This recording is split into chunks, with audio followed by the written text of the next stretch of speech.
can see a few people joining just now. Just welcome everybody. Good morning, or maybe good afternoon, depends where are you joining us today.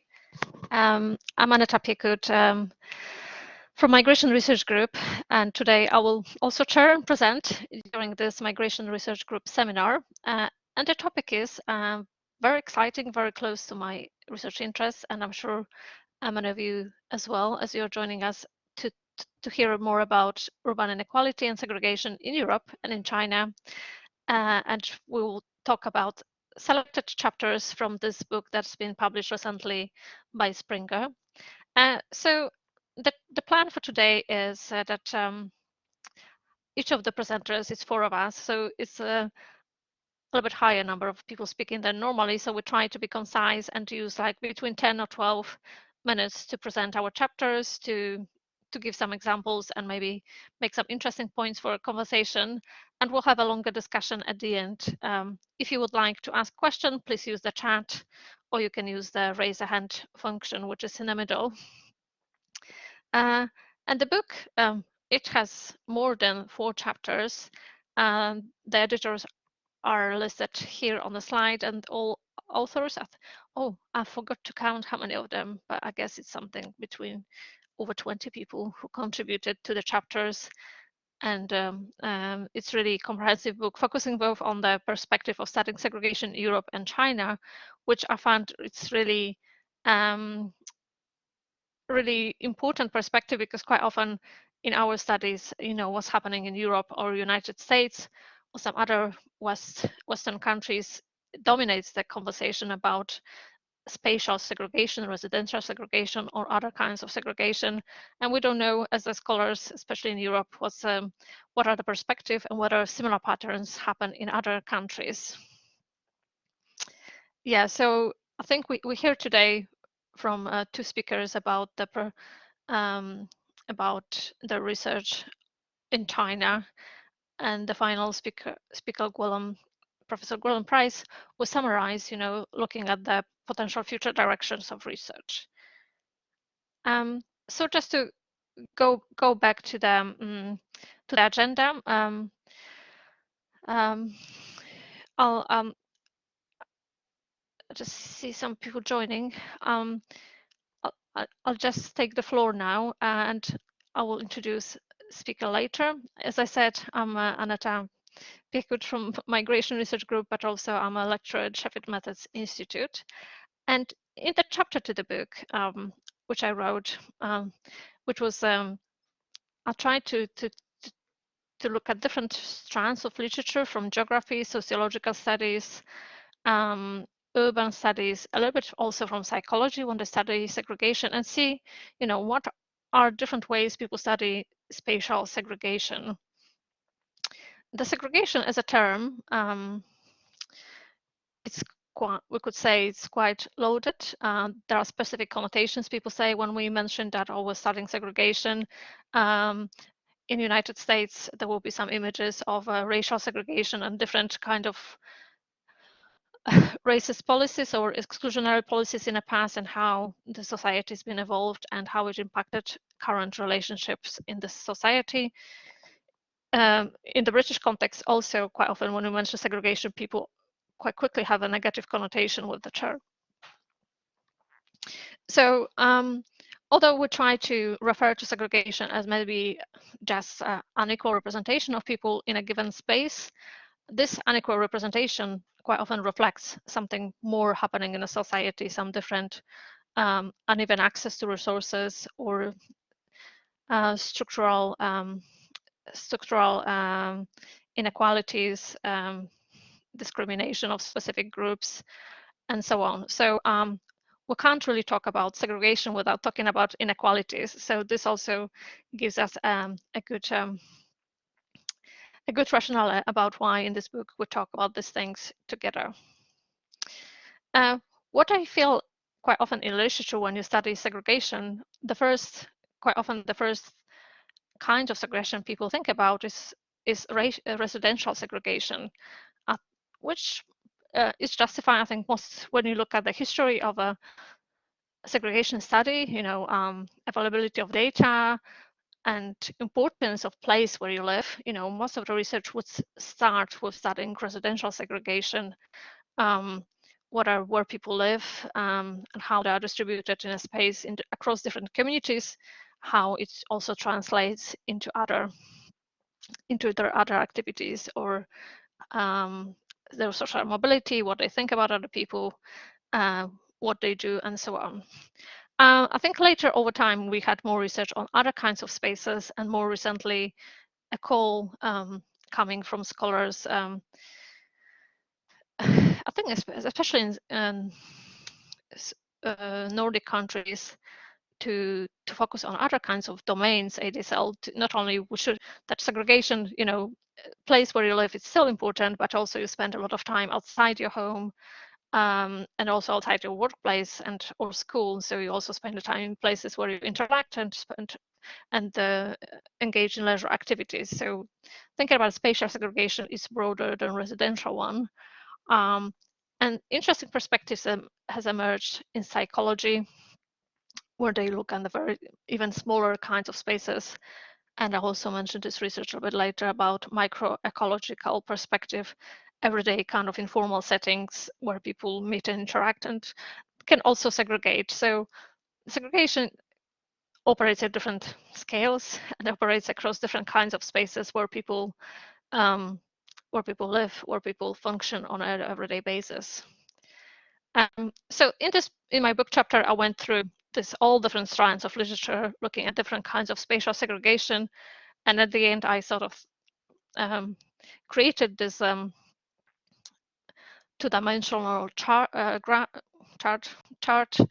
matrix. When some of the literature segregation focuses rather on places, and the place is like this sort of a container. It's a neighborhood, it's a workplace, or it's this other kinds of place which you can look and calculate indexes of segregation or other way to measure segregation. And this is where this more traditional literature of segregation sits.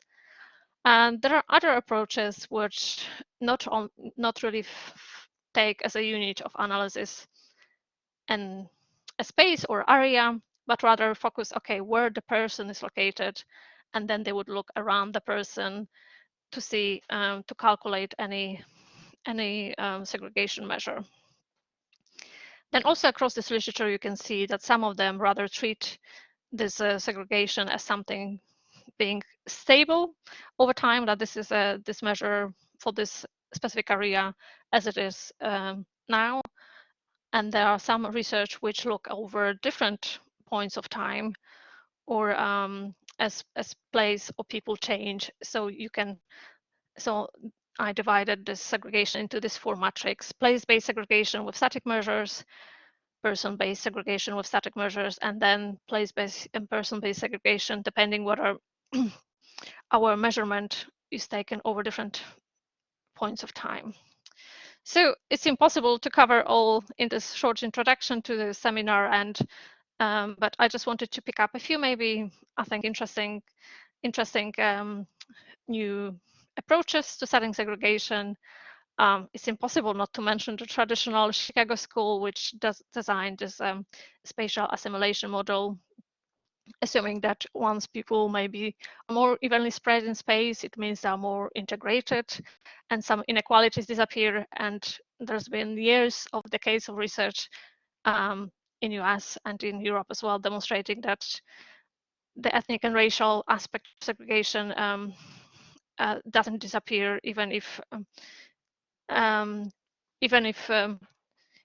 people have similar, let's say, position in a society, occupation, or in terms of any other socioeconomic indicator, the segregation still persists. So it's not only about inequality in terms of economic factors, but there's some more happening in society in terms of racial and ethnic exclusion and discrimination of groups. Let me just move a slide. So yeah, so I'm skipping a little bit from early 70s to more recent research, just to indicate, as I said, some interesting aspects of looking at the segregation, and here we can't really mention the breakthrough research by some scholars arguing, like, that segregation at a different scale means different things, and something at a lower level scale, the smaller level neighborhood, reflects different kinds of inequalities than segregation if you look at the other scale of segregation. So I already touched upon this a little bit in my introduction, that the scale of segregation is important. But in here, I think the key contribution of the scholar was like, it's not only about calculating this segregation at multiple scales, but also when you calculate the segregation at the higher order level, you also should take into account so the lower scale segregation, so you don't include this into the higher order one. So another person, living in the same neighborhood would still can have a different experience depending on the scale you use to study segregation. An interesting approach was taken by some of the literature in psychology, which moves into even lower scale segregation, as I mentioned, that the focus there is more on different activity spaces, like if you sit in a cafe or on a beach or in different kinds of spaces where you spend your leisure time or work. They haven't been really calculating segregation measure for this one space and a given time, but rather observing the space over repeated periods of time. And then this was their measure of a basis to calculate segregation for a given space. So we had the time element as another unit of measurement. And here, a really important research was done in the Southern Africa. Sorry, I think I used Polish abbreviation for Southern Africa, RPA. Yeah, in Southern Africa by Dixon and Durham. And also it was done similar research in other countries, looking at where students sit when they, let's say, go to have a lunch at the university cafeteria. And also in this smaller, even smaller kinds of spaces, you can observe interesting segregation patterns of how people sit on a train or tram, that they try to avoid people who they perceive who be different.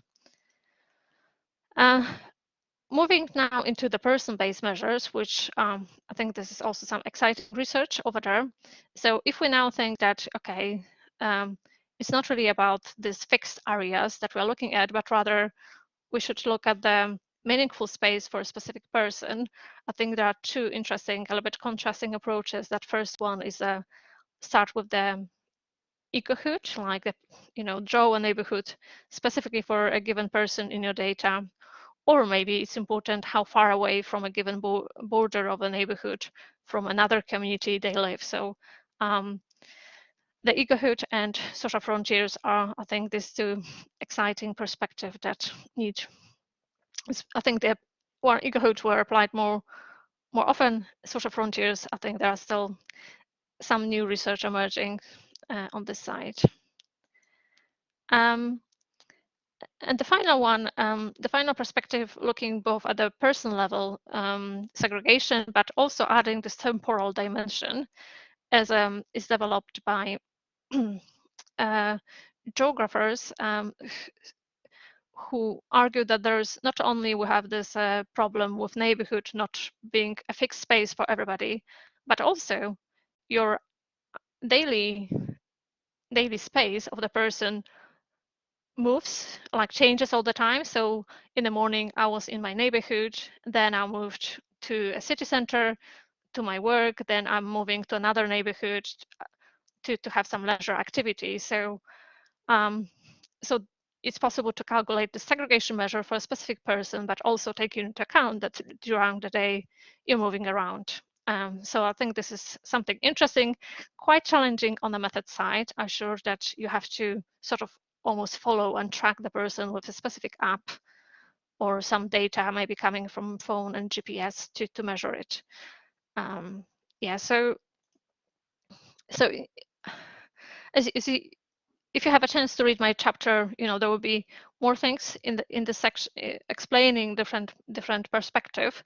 But from what I gathered, I think there could be still a bit more travel of different ideas and measures between different of these approaches to study segregation, especially like I think there's a lot of innovation at the residential segregation level, looking at the scales, borders, neighborhoods, but then they are not applied so often to study segregation at the workplace, school, or other leisure spaces. Some of the research I mentioned about the temporal microecology or this temporal multi-space segregation, they're quite detailed where a person is, but not so detailed about actually what this interaction mean for the people. Is it the quality of interaction is not measured? And finally, I think, while some research focuses on more displaced-based approach, some measure are more for person-based approach. It would be nice to see maybe a research putting this two together. Yeah, so some very brief overview of some segregation methods and approaches. And they, yeah, I'm a scholar who speaks only English and Polish, so I'm sure there's loads of literature which is not available for me. And this literature overview, which is in my book chapter, probably is very Western-centric or European-centric. So that's why I think it's wonderful that we have two colleagues who can maybe question some of the things in Western literature with their research in China. So I would like to move on to my colleague now. I will introduce Chen, who is also a scholar from University of Sheffield, where she's a lecturer in East Asian studies. Chen, she's done research on China's urbanization and rural to urban migration, and more recently, she's also a part of ESC-funded project on China urban development, inequalities and segregation, and currently is also working on the World University Network project on the effect of COVID on migration. Really interesting. So I'll switch off my microphone, and Chen, the room is yours, the virtual space is yours. Thank you very much, Aneta. I'm Chen from School of East Asia Studies, and I'm going to talk about my chapter in this book, which is about the research on residential segregation in Chinese cities. So this chapter aims to provide an overview of residential segregation in China since the establishment of the People's Republic of China. It is not about a particular piece of research. However, we do have a paper which is forthcoming in the Journal of Urban Studies, and it is about residential segregation of migrants in a Chinese city. So if you're interested, please contact us.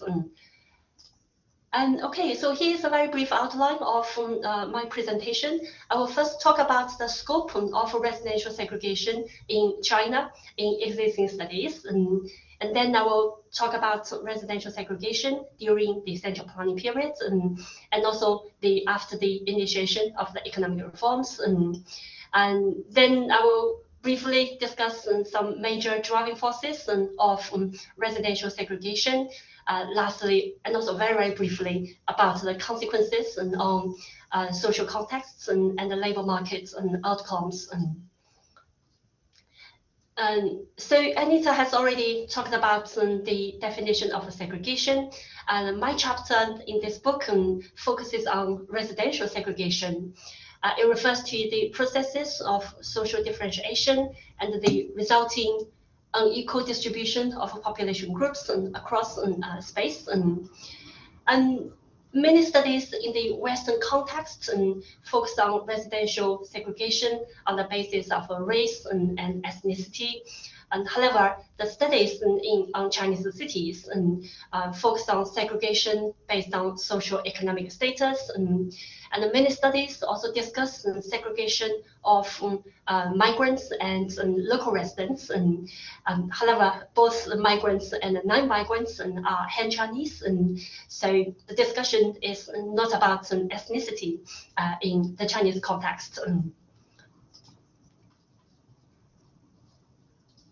Okay, so before 1978, most urban residents in China were employed in the public sector, work units in particular, and they lived in houses and allocated by work units in relatively stable and homogeneous neighborhoods, which are also quite close to their workplaces. And some socialist and egalitarian policies were adopted to reduce socio-economic inequalities at that time. As you know, jobs and housing were allocated and food was rationed, and so that was the period of central planning. And both managers and also workers lived in the same work unit compounds and very close to their workplace. And so at that time, neighborhoods were quite mixed and without noticeable patterns of spatial segregation. Of course, things have changed dramatically after the economic reforms, and economic liberalization have resulted in significant socio-economic stratification, and as consequences, spatial division across different socio-economic groups. People, some rich people have more choices in the housing market, and so they can move to expensive gated communities. And however, there's also an emerging urban pool. These poor people have to stay in dilapidated residential areas in order to afford, in order to get affordable housing. So in that case, the residents of similar socio-economic status tend to cluster in the same neighborhoods, and this resulted in residential segregation. So there have been a lot of studies which try to measure the extent of residential segregation in Chinese cities. And so a lot of methods have been used, including the traditional index-based measurements, like the similarity index. People also use profiles of clusters using cluster analysis, and some people use multiple scale analysis and activity-based analysis, and more recently, people also use social networks in order to measure the extent of residential segregation. And almost all of the studies agree that urban segregation based on social economic status has increased dramatically since the start of the economic reforms in Chinese cities. And as we know, the spatial scale used to measure residential segregation in Chinese cities is quite different from those in other countries. And therefore, it is quite difficult to compare the extent of residential segregation in Chinese cities with that in other countries. Okay, in terms of major driving forces, the first one is about the economic liberalization, right? And so economic reforms have increased the economic disparity between different social groups, and while the middle class and also the elite have been on the rise, and there's also a significant group of the urban pool, which includes workers who were made redundant from the public sector as a result of the state-owned enterprise reforms in the 1990s, and also a large number of rural to urban migrants, and many of them conduct low-skilled jobs in cities. In the meantime, the housing reforms started in the 1980s, and so housing reforms have privatized existing public housing. At the meantime, it also facilitated a booming real estate market, and therefore a lot of options have been created, and so people who have the money can afford high-end commercial properties and even in gated communities. However, poor people need to find affordable housing in some dilapidated residential houses.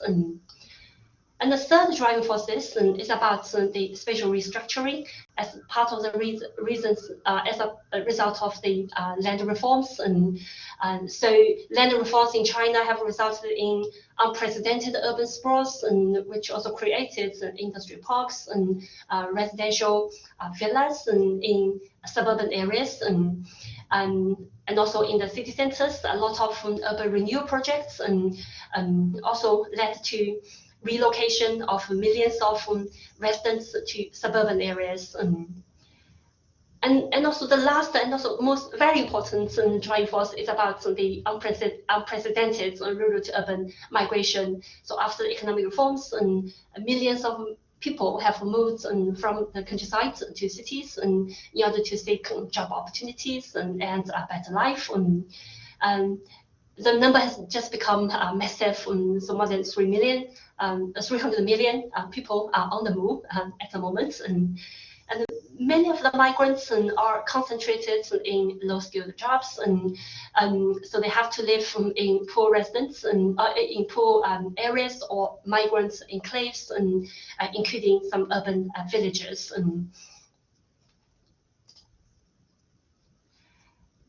Okay, so in terms of the consequences of residential segregation on people's life, this is very much contingent on local contexts and also personal characteristics.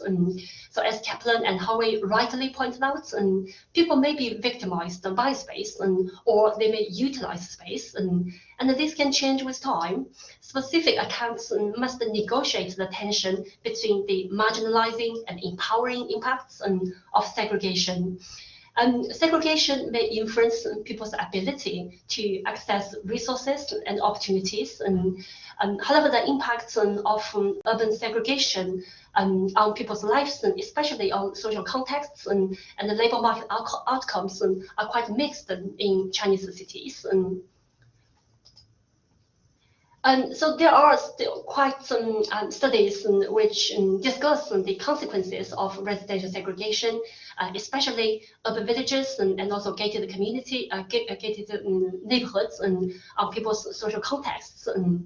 And some studies found that living in a migrant enclave might reduce social contexts between migrants and the local residents, because they found very different activity space for migrants and the local residents.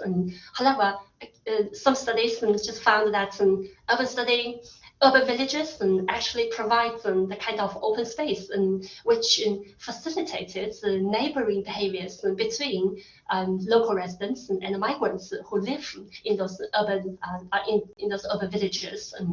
So the findings are quite mixed.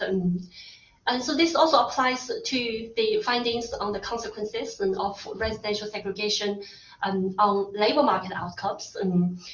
Some people found that living in enclaves might result in some spatial constraints for people to get access to job opportunities elsewhere in the city. However, other studies found very strong social networks in migrant enclaves, and especially urban villages, because migrants of the same places of origins might concentrate in a particular urban village, and so they develop a vibrant social networks, and these social networks actually find them, help them secure jobs. And so this is particularly true to rural migrants who are more likely to rely on social networks to secure job opportunities. Okay, so just in summary, in Chinese cities during the central planning period, there was almost no discernible patterns of segregation. Neighborhoods were mixed and quite homogeneous. However, since the initiation of the economic reforms, many cities experienced dramatic transformation and also significant spatial divisions. Residential segregations can be observed in many cities across the world, but there are also some special particular features in the Chinese context. So the causes and the consequences of segregation in Chinese cities need to be interpreted within the country's special social, cultural, and also institutional contexts. Okay, so if you're interested, please read the book and read the chapter. Thank you, Chen. Thank you for sticking to your dedicated 10 minutes. And now I just, so we'll share a new presentation in a minute. I would like to invite Professor Yaping Wang from University of Glasgow with his presentation Urban Villages, and just maybe a few words about the Professor Yaping Wang. His research focuses on housing, urban development and planning, migration from rural to urban areas, poverty and neighborhood change in China, and a few other Asian and African countries. He wrote a few books on these topics, so I'm sure you'll be able to find more about this and then currently he's a director and principal investigator of the GCRF Center for Sustainable Healthy and Learning Cities and Neighborhoods, one of the major multinational collaborative research capacity funded by UKRI. So a lot of exciting research, and wonderful that we have another speaker whose focus is not UK and Europe. So Yaping, the floor is yours. I'm looking forward to your presentation. Yeah, okay. Many thanks, Anna, and for organizing the seminar and also the book launch. And before I start to talk about urban villages, I would like to thank Gwilym first, because Gwilym is the chief editor for the book, and he spent so much time and energy on it. Without his leadership and organization, and we don't see the book, at least at this current quality. So we owe a lot to Gwilym. And I also informed our two China editors last night, and said we are organizing this, and they are quite busy, so they probably will not attend it, but they thanks Gwilym for doing this as well. So let's talk about urban villages, and I have contributed a chapter in the book, and which is about urban villages and their development and implications to inequality and integration in China. And so probably I would not say too much details about the chapter because it's open access and everyone interested in urban village, you can have a look. And what I prepared is give an overview about the urban village phenomena and the main issues related to inequality, and also the importance of integration of urban villages and migrants into cities. Chen's topic already set some content about migrants in Chinese cities. And when we talk about migrants, you can't talk about the urban villages because both are related, quite closely related phenomena. Let me see. Yeah. So probably everyone might heard the concept of urban villages, and in UK, sometimes we talk about urban villages in different contexts. In China, we're talking about the traditional villages used to be located in the suburban areas, but because of city expansion and sprawl, they become part of the city, but they maintain some of the traditional features of a village setting. And urban village actually forms quite an important part of the urbanization process. In the southeast coastal regions in China, and cities grew very fast, and many original cities become part of, villages become part of the city. For example, like Shenzhen, and the city actually started between villages using the fresh land, and urban villages was quite an important part. And urban village actually created a lot of interesting living environment and a very innovative economic development process, and also employment patterns. And they also preserved a lot of local tradition and culture. So this is what we're talking about. And these are all photos of urban villages. The two bottom ones are both from Shenzhen, where urban villages have much longer history, and the urban villages are much more powerful. So each family can build a single building like that, or maybe even more than one.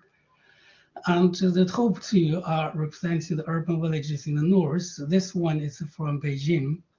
You can see a lot of construction have been going on there, and this one is from CN, but they are in a slightly poorer condition than the southeast region ones.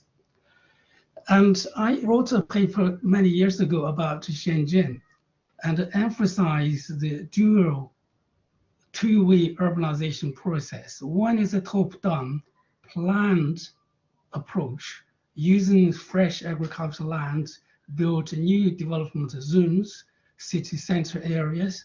And the other track of development is the urban village development. They are more informal, and the city, the built environment and the population transferred gradually, step by step, toward an urban setting. So the both process plus together created this quite diversified, interesting modern cities in China. So urban villages have fulfilled many useful purposes. For the migrants, it's the most important one because they created the cheaper housing for them to rent. And the locations normally is quite good because industrialization is also related to urban villages. So they can go to in working distances from where they live to job. And it's also provide a lot of job opportunities in small businesses, restaurants, shops, and street traders, all these kind of things. And another important area is the village. The urban village originally is traditional rural areas, villages. So they provide the more familiar and acceptable social environment for any rural population go to the city to searching for job. So they could start from where with a familiar living and social environment. That's the one side. On the other side is the local village residents. They were traditionally farming or fishing and engaged in agricultural productivities. Because the city spread, all the land around the villages have been lost. So the village residents needed to find a new way of life. And so they need to create a new income and employment opportunities. And also the village setting inside the city allows the villagers to gradually adapt the urban way of life. So the urban villages actually is incoming rural migrants and the local farmer work together and created this urban village phenomena in China. It's not only in China, actually. When we were doing other studies recently in India, in Bangladesh, in Philippines, and in Africa, you can see this kind of phenomena, urban villages as well. So one important implication of the urban villages is the inequality, and Gwilym will probably talk about as well. Chen already mentioned inequality become a major social issue in Chinese cities. One of the major inequality is between the mainstream urban residents and the migrant workers and the local farmers. They are trying to adapt into the urban living environment. Salary is different, social security coverage is very different, housing condition is very different, and education, financial backgrounds are very different. So the key differences of inequality in China, and many people probably already see that as well from Chen's talk. So the mainstream are the urban residents, the so-called hukou holders. And the other part of the residents, it's the urban village residents, the rural farm, local farmers, and the incoming migrants. They are living in the city, but they are not entirely enjoy the urban rights. So the inequality between these two groups is quite important. And one of the major social policies recently in China is trying to integrate the migrant and the farmer urban villages with the city population. And this process goes citizenization, the 市民化. And our other authors in the book, they talk a lot about the citizenization process in China. And so that is a quite important integration policy area in China. The importance of that policy is because proportion of the population and in the so-called migrant group, and a rough estimate, it's about 1/3 of the urban population is belong to the migrant group. They are associated with urban villages. So to integrate this group into the formal urban population social welfare system is quite a huge challenge for most of the cities in China. So on one hand, the government would like to integrate migrants, but on the other hand, urban villages are facing great pressure for redevelopment. So there are many reasons for that. One is the land issues. And when city expands, initially developer can find a cheap land in the agricultural field, but gradually all this land are running out. So the villages originally occupied by the farmers and the migrants become the new target land for development. The other thing is the property right. And in Chinese cities, all the commercial development, the houses have proper urban property rights. In the urban villages, because they will have the rural traditional heritage, they don't have the full property right. And also infrastructure, route networks, they all need land. Many of the villages on the way are planned for this kind of things. And the parks, green space, for example, in Beijing, many of the urban villages located in the so-called green belt of the city, and they needed to be freed for plantations and create more green spaces. And the other issue is many of the cities, particularly like Beijing, trying to reduce the lower income residents, the poor residents, trying to enhance the city's upgrading the city's socio-economic groups. And there are also many other reasons for the urban village development. So this is within that general context, my chapter looked at this case study Shuzhong. And the reason I chose this village is because this village redevelopment goes through a quite long process. It started from 2004 with a development plan, and the demolition started in the same year. When I was first visited, this is the half demolished village. And this one is the one after the Olympic Games in 2008. Half of the village still stayed. These are the new areas and the residents supposed to move in. So the chapter discussed about who benefited and who lost in the process, and what kind of implication for integration and for equality. So the main argument is the urban village redevelopment actually do nothing to help the migrants. They have not changed their social status, but the most detrimental side is get rid of the cheap houses they are living in. So that the redevelopment probably need to go with more care. And even for the local residents, they moved into the new housing areas, but how do they feel? And this one is an interview, give a typical answer to what do they feel. The rest they say there are a lot of attraction for us to give up old houses and move into a new flat in this estate. But I personally would prefer to stay in my original home.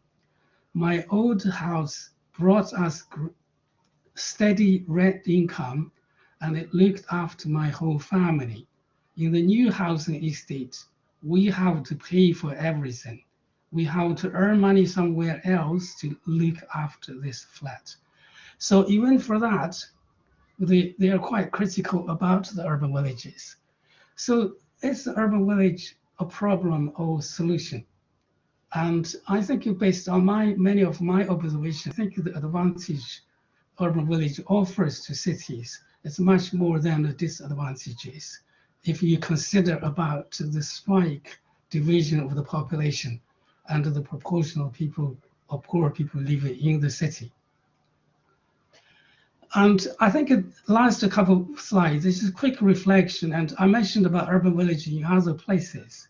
In Africa, and if you see me visit many of the African cities, urban village is almost everywhere. They don't refer that as urban villages, but the city expansion is like a combination of villages together rather than pile up people into high into skies. In India, the urban villages, they have similar phenomena to the Chinese urban villages, but they are on private owned land. So the village redevelopment probably will face different phenomena, a situation. So based on that, I was thinking about the cities in China and the cities in other developing countries. In China, the urban village tended to be demolished and the informal development gradually decline and looks like it will be eventually eliminated. And the city will be all modern, flatted, high-rise residential areas.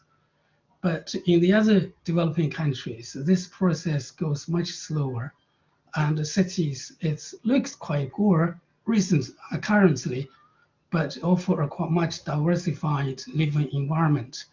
Will they will go similarly to the Chinese trend in the future? But it's quite a different question to answer. But because of different ownership of land, management system, political systems, they probably will not create cities in this uniformed, planned environment for quite a long time. So I think this is the only I prepared because I might run over the time a bit. So I will stop here and pass over to Gwilym. Yeah, thank you very much. It was really interesting to hear all this context and also that probably a similar villages are in other countries.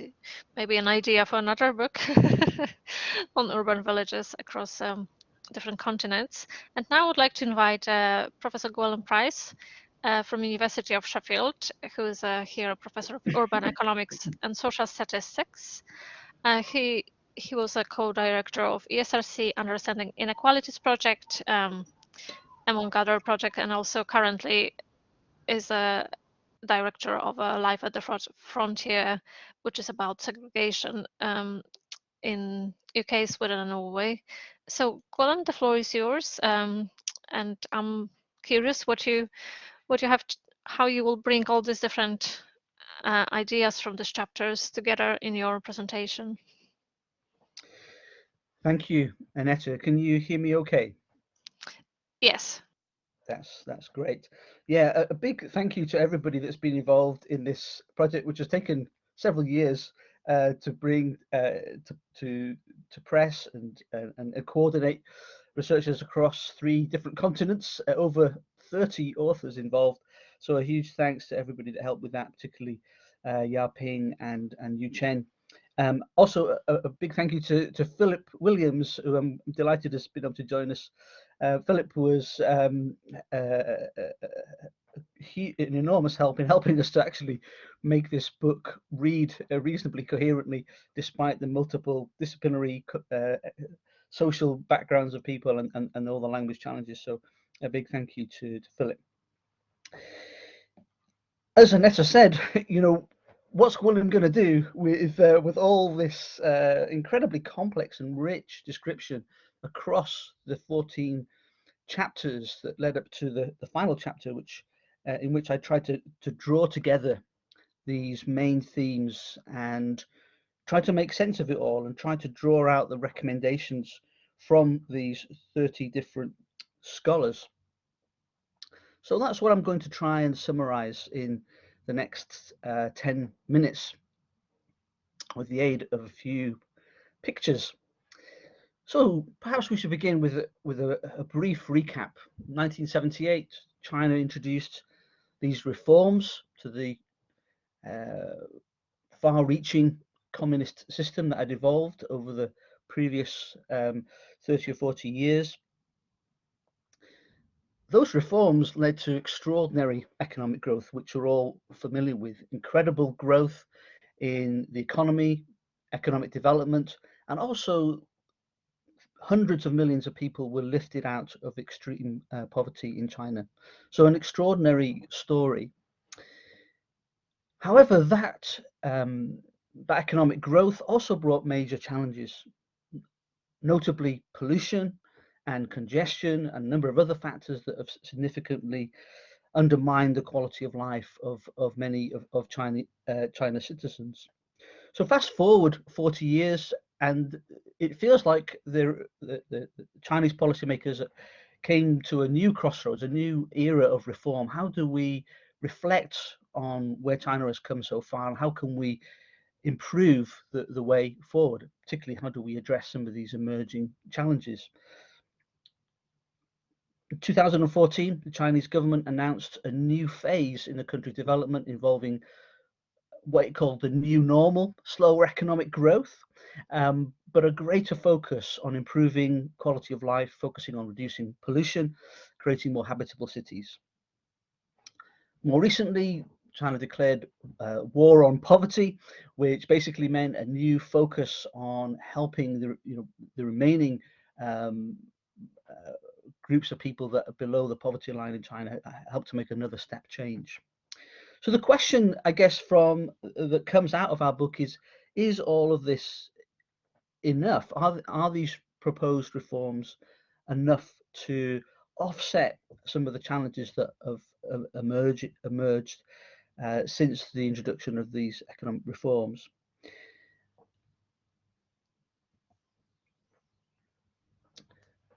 And I think just drawing together the key themes from these 30 scholars, I think there are two major challenges, two major forces that have been unleashed, if you like, as a result of these economic reforms back in 1978. And I've depicted them here as a two-headed dragon, a sleeping leviathan, if you like, that was awakened as a result of marketization and liberalization of the Chinese economy. The first of these is inequality. That as China unleashed economic growth, allowed people to set up their own businesses and progress, moving towards a more meritocratic system, what we see is enormous increase in income inequality. Gini coefficient, which is a measure of income inequality, rose from around 31 in 1978 to 56 in 2003 and to over 58 in 2015. And these are really high numbers, higher than America, higher than Western Europe, probably higher than any developed country in the Western world. That that raises major challenges. One of the challenges that it introduces is that inequality then allowed people who were the most affluent to bid up house prices in the best neighborhoods, in the neighborhoods with the lowest crime, the lowest pollution, the best schools, the best access to transport, the best access to jobs, the best social networks to help you progress and your children to progress. As a result of that, the prices in those neighborhoods go up. That screens out poor people. So what happens over time is that you get segregation between rich and poor social groups. So these two heads of this awakened dragon, they feed each other essentially. They potentially create vicious circles of inequality and segregation. But why is that a problem? When I showed you, Chen, my attempt to draw a two-headed dragon, she said, well, actually, in China, dragons, depictions of dragons are often seen as a positive thing, not a negative thing. And it's, it's interesting that some scholars and some political persuasions argue that the inequality is not necessarily a bad thing. We shouldn't be worrying about inequality. We should only really be worrying about extreme poverty. And segregation isn't a bad thing. Some argue that most cities throughout human existence have had levels of segregation. And I guess the argument that comes through from this research and the research that we've drawn on from a huge body of work in Europe and America, is yes, there are natural aspects to the emergence of segregation and inequality, and they do have their benefits. Development of local networks, which Chen mentioned earlier, but also there is clear evidence that beyond a certain level, both segregation and inequality start to create serious problems. And if they're allowed to grow, if this two-headed monster is allowed to feed itself and to grow, it can have significant factors and problems that will undermine human well-being. So, for example, I've grouped these into two broad consequences: spatial and relational impacts. The spatial impacts we've touched on already, which is that inequality leads to market sorting of people, rich and poor, into concentrations of poverty and affluence. And that concentration of poverty, particularly when it's over larger areas, can create major disadvantage for the people that live in there. They have poorer access to jobs, poor access to employment, more likely to be exposed to violence and crime, poor access to good quality schooling and education. And these create vicious circles then, which undermine health and well-being. And then there's this second consequence, which I've called relational impacts of inequality and segregation. And that's that inequality has a psychological impact. And the work of Wilkinson and Piekut will be familiar to people in the UK. And their argument is that actually, the higher the inequality in society, the steeper the hierarchy that's created. And as a result, those at the bottom of that hierarchy face enormous pressures on their sense of self-worth, their diminished status, or their perceived diminished status in society. That they're the bottom of the pile. Research by Walker et al. At Oxford have shown that there's this sense of shame associated with relative poverty, relative inequality, etc. So there is this relational effect of reduced self-worth, which then leads to greater sense of threat and rivalry, reduced trust and increased conflict in society, greater fragmentation of society. And as I've said, these two aspects can reinforce each other. Greater the spatial inequalities that emerge, that then leads to greater reproduction of inequality, which then further drives up price differentials in housing markets, which further exacerbates segregation, and so on. So our argument, I think, the message that comes out of these studies in this book is that improving well-being cannot only be about reducing pollution, or even just simply reducing extreme poverty. Then there's a need to tame this two-headed dragon, as we've called it. So the question is, how do we do this? It's not a trivial thing to do. Once you've unleashed this dragon, it's very difficult to contain. Multidimensional spatial inequalities, as we've seen in the West, can be extremely difficult to rectify. While China has demonstrated an impressive capacity to bring about transformative social and economic change, it's also facing on the horizon major challenges in terms of an aging housing stock, aging population, pressures on welfare spending. That will mean tackling segregation and inequality all the more difficult. So what are the recommendations that come out of this? Each of the authors was asked to put forward recommendations, which we then tried to group together and summarize in this final chapter. So first of all, policy recommendations that come out of this. The first, I think, is consensus on the need to reform the Hoku system. That's widely agreed and is certainly not a new suggestion. Improving the citizenship rights of rural migrants. But I think in addition to that, there is this need to focus on the social integration of rural migrants, addressing issues of stigma and prejudice, discrimination and segregation. And I think those are perhaps things that need to be addressed directly. Thirdly, regeneration of rural areas and small towns. We've seen a huge focus on city development in China, which has then created huge inequalities between people who live in cities and those who live in rural areas and at the edges of cities. So we need to make rural areas and small towns more attractive places to live and work and reduce that urban-rural inequality. Related to that is this issue of decentralization of poverty. So unlike a lot of UK cities and American cities historically, poverty has been concentrated in the inner cities. The opposite tends to be true in China. It's at the peripheral of cities that you see poverty tending to be concentrated, with all the resources, the public services, the jobs really located very centrally. So there needs to be a reform of planning policy to ensure more socially just location of public institutions, of infrastructure, social and welfare services. And I think there's also a need to recognize the multidimensional nature of inequality. Inequality is not just about income inequality, it's also about inequality of access to employment, access to jobs, access to healthcare, access to social care, access to transport.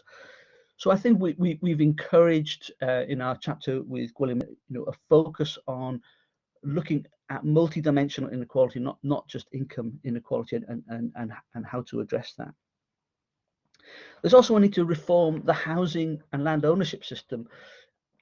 This process of economic reform has led to lots of contradictions, quite complex contradictions at a local level in the real estate system, the land ownership system, the development system, and that's created some really quite appalling inequalities.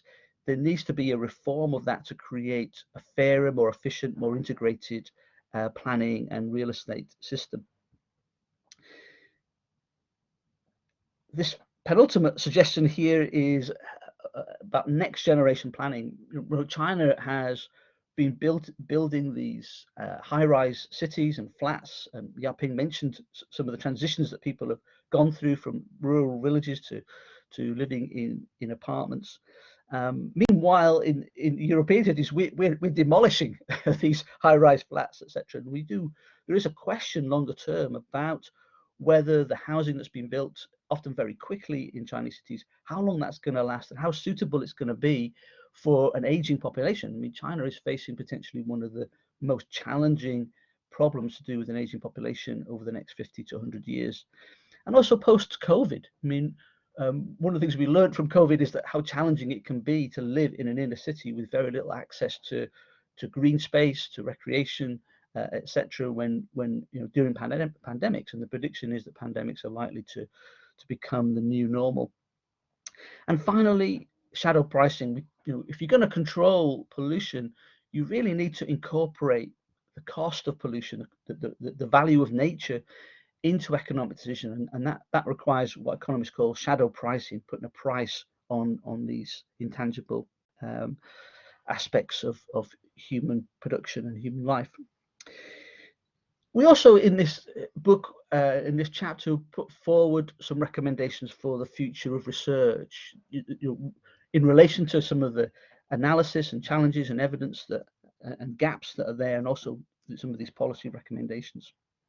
So very quickly then, what might be the research priorities going forward? Chen talked about some of the research on segregation, and I think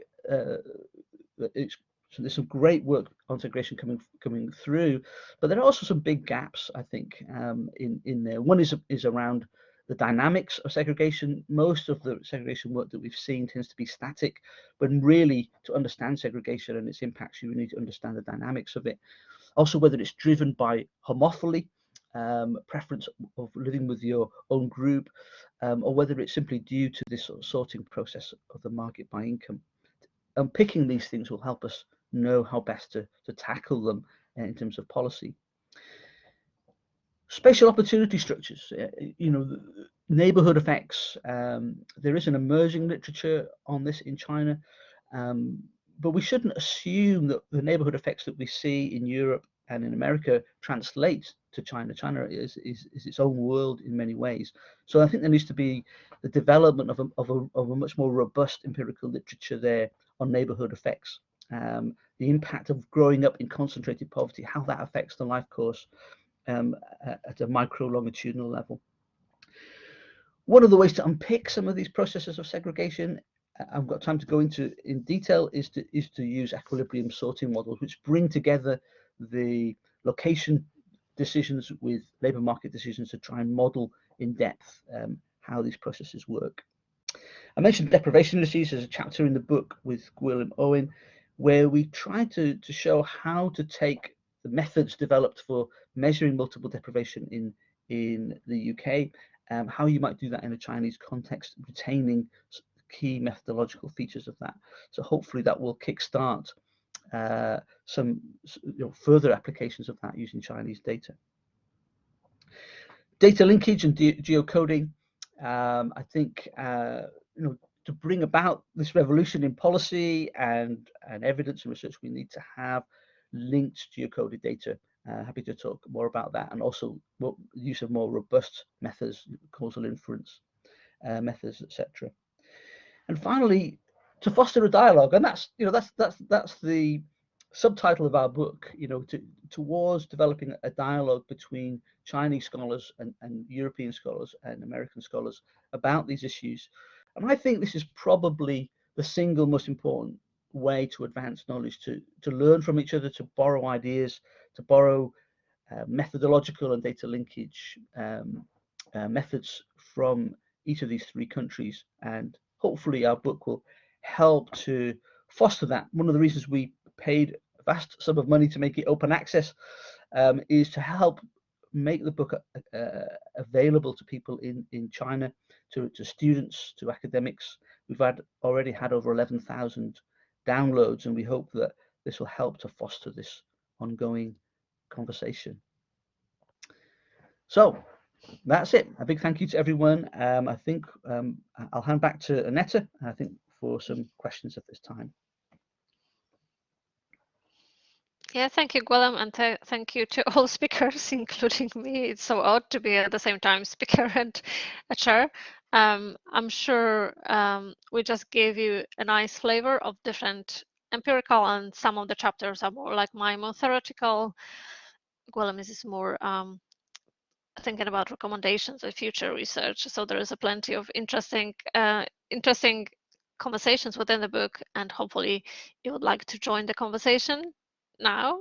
I don't know whether there's anyone brave to start asking questions, or should we start with some warm-up question from me? Yeah, for me it's really interesting to listen. Was listening to you, Chen, and Yaping Wang presentation about the research in China, and then my knowledge is just so limited that I don't, then you realize, that you've been studying, a specific region for a very long time, and then you sit within this area and disciplinary silo. But I wonder, I don't know, I think it's a little bit difficult question that it's in my head, whether you see that, are there any concepts developed in study of inequalities or segregation of spatial relations that are very famous in the Western, let's say European literature, and when we study internal migration in China, you feel like, oh, this isn't really, they don't fit well, or maybe the other way around, there are some which you feel like, oh, this is something happening in a similar manner across different continents and cultural spaces. So would anyone have any comment to this question?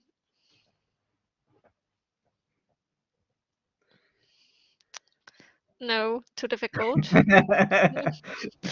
Yeah, I think Yaping, open to your microphone. Yeah, I think it's quite an interesting question. I think there is inequality and segregation. In some sense, in China, it's sensitive, particularly about segregation and inequalities. It seems okay if you discuss about inequality. It's not. It's reasonably safe. But when you talk about segregation, the government tended to try to develop a more harmonious society, and they try to develop a more balanced land use and the social groups. So they probably, when you talk about this with Chinese colleagues, they don't talk much about segregation. Segregation sounds like a negative word. Integration and the citizenization, harmonious societies is a better phrase to use. But on the other hand, the research communication between China and the West, it's increased quite a lot. And many of the people have Western experiences and now go back to work in Chinese institutions. So they're quite familiar with the Western theory.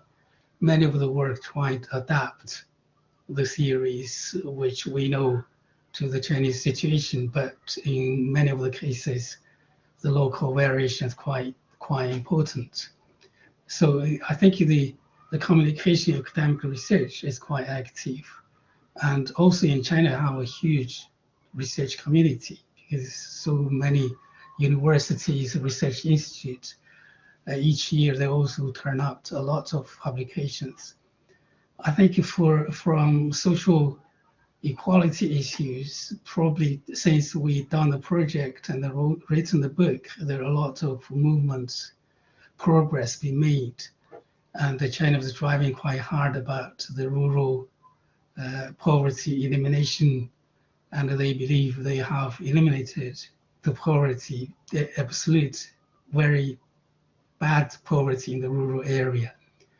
At the moment, they try to emphasize, try to make sure people not reverse back to the poverty situation. But in the cities, integration, a lot of the issues we discussed, it's still there. Hukou is still there, but Hukou's impact is probably less, more important than in the past. And the social security cover gradually increased, trying to cover the migrants, for example, like pension schemes, health pay-as-you-go systems.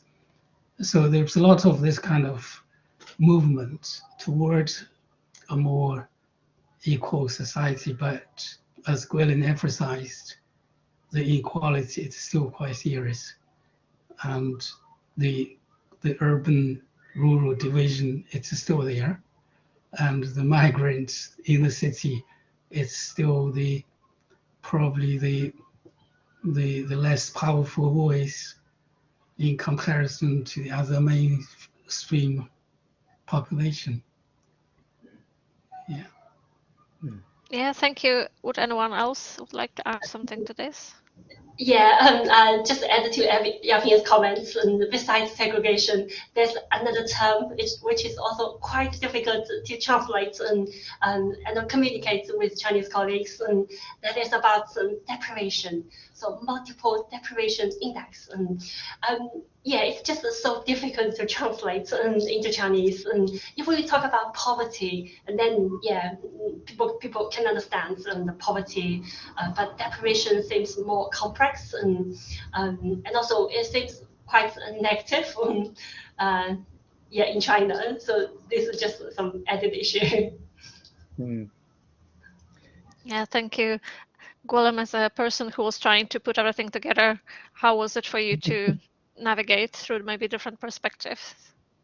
Yeah, it's interesting what Chen was saying about the word deprivation, because in our paper, working with colleagues in Hebei, I think they wanted to translate the work, or when they translated the work, I think they wanted to translate it into something positive like human development. So rather than having a deprivation index, you would call it a human development index or something like that, which is fine. You know, I think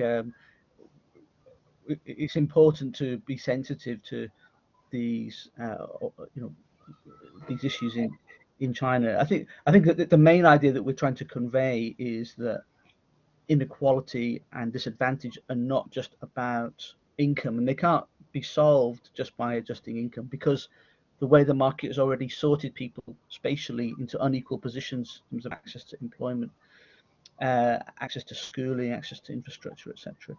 So finding a way to communicate and measure that, I think, is, would be one of the conclusions that I would draw from the work. There have been other papers that have estimated deprivation indices in China in selected cities, but it's certainly, my impression anyway, certainly not a widespread thing, and I'm not sure how well it's integrated into policy.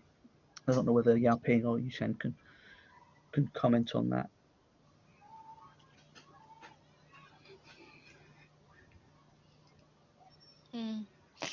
Yeah, I don't know what I don't think we have any questions from the audience. Probably they already. Oh, there's someone. I'll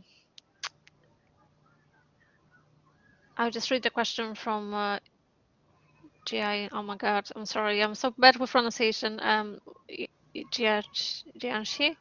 I was attracted by the next generation planning backlash against high-rise living mentioned in a book. If this really happens, will it mean that areas like Urban Village will become a community for rich in the future, and the relatively poor people are forced to live in high-rise buildings, so some current characteristics of the urban village will disappear and transform into a new kind of form of urban village? So I guess this is a question to Yaping, if the presentation was about urban villages. Yeah, I think it's quite interesting question. I think it's probably not just to me, it's also for Gwilym as well, because Gwilym mentioned about new planning and questioned whether all people living in high-rise flat is the best way to organize the residents in cities. And I think I probably agree with the question and some of the argument. I think one of the main reasons in China for urban village to be eliminated and redeveloped, the main argument is because the poor images is presented, the poor living conditions suffered by the migrants. And so high rise, high density, new commercial housing seems as a solution. But if you look at different countries, particularly Africa, there are totally different ways of urbanization. As I mentioned, urbanization is not necessarily demolishing all the villages. Urbanization is more like combine the villages together to make a bigger setting, houses oriented cities. So in many sense, I think the Africa urbanization probably followed the European urbanization process, and high rise was not a major feature and not a choice. But in China, probably because other Asian countries as well, probably the argument about the land scarcity and the large populations. But on the other hand, you can always argue before the urbanization, all the Chinese people living in villages, the land is there. And if we have enough land for so many villages, so you don't need to build the high rise. So I think it is also a perception changes. When you from a very poor condition move into a modern flat, you probably think this is a big improvement. But with that improvement, will be seen long-term forever, and that's it. And I think cities needed to be diversified, high rise, low rise needed to be combined, and urban villages needed to be given a life to be experienced in the cities. Improvement could be made, but we don't not necessarily demolish all this kind of houses which not modern, not high rise. And so I think it's a quite good question, but the policymakers probably still not taking that line. But there are encouragement recently in China for people to be more appreciative of villages outside the cities, because many of the villages are disappearing. So they want to encourage urban investment into rural areas to modernize the rural environment, to make the rural living again to be more attractive. So that probably for the long term might solve the urban problem as well. I don't know what Gwilym might have other things too. Yeah, that's really interesting, Yaping. The this point came out of a reviewer by Seiko Mustard, who commented on this final chapter and said, there is an issue here about about high-rise living, and as we see European cities demolishing high-rises, particularly social housing, whether we'll see something similar happening in Chinese cities. I mean, one of the things we haven't mentioned is the move to home working, and whether that will affect cities around the world. We have to be a little bit skeptical, because when the telephone was invented, it was predicted that cities would no longer exist because people could communicate with each other from anywhere. But exactly the opposite happened. That actually telephones and telecommunications seem to have intensified density effects in cities.